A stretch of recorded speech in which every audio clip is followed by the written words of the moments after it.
후보께서 정권 교체 적임자 말씀하시면서 국민의 판단 말씀하셨는데 지금 사실 뭐 여론조사 민주주의에 대해서 굉장히 비판은 있습니다만은 사실 여론조사가 굉장히 좀 그 국민의 생각과 밀접한 것이기도 사실입니다.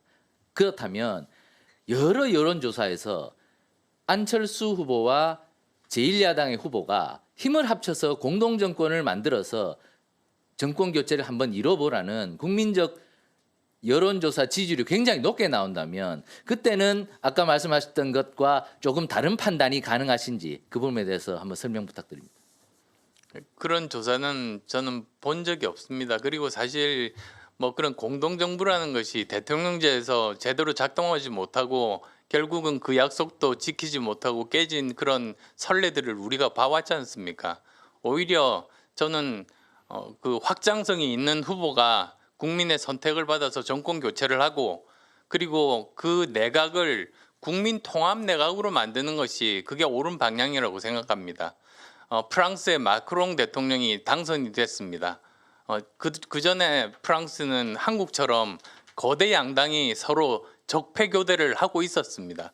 그래서 실망한 나머지 마크롱을 당선을 시켰는데 마크롱이 국회의원 한 명도 없는 상태에서였습니다. 그런데 내각을 국민 통합 내각으로 그렇게 만든 겁니다.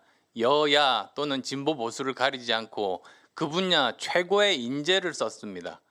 그래서 프랑스에서 70년간 고치지 못했던 노동개혁, 프랑스의 병이라고 불리는 그것을 했던 겁니다.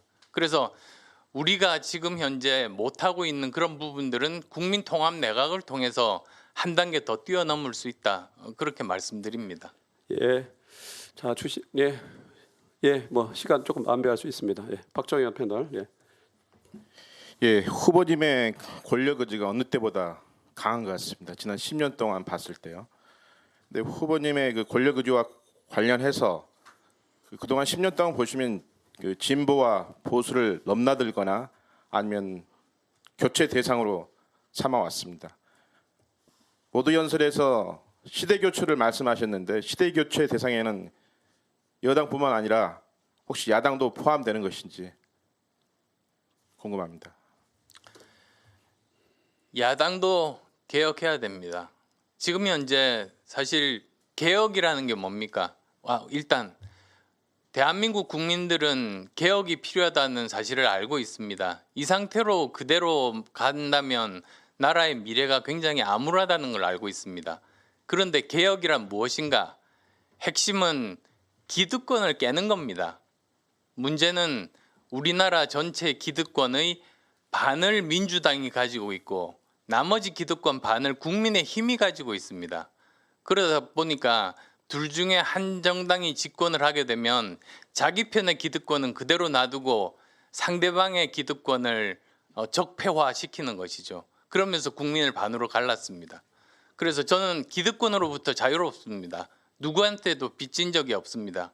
그래서 저는 국민통합 내각을 통해서 이런 기득권을 깨는 그런 개혁을 우리나라에 필요한 개혁을 할 수 있는 사람이라고 그렇게 말씀드리는 겁니다.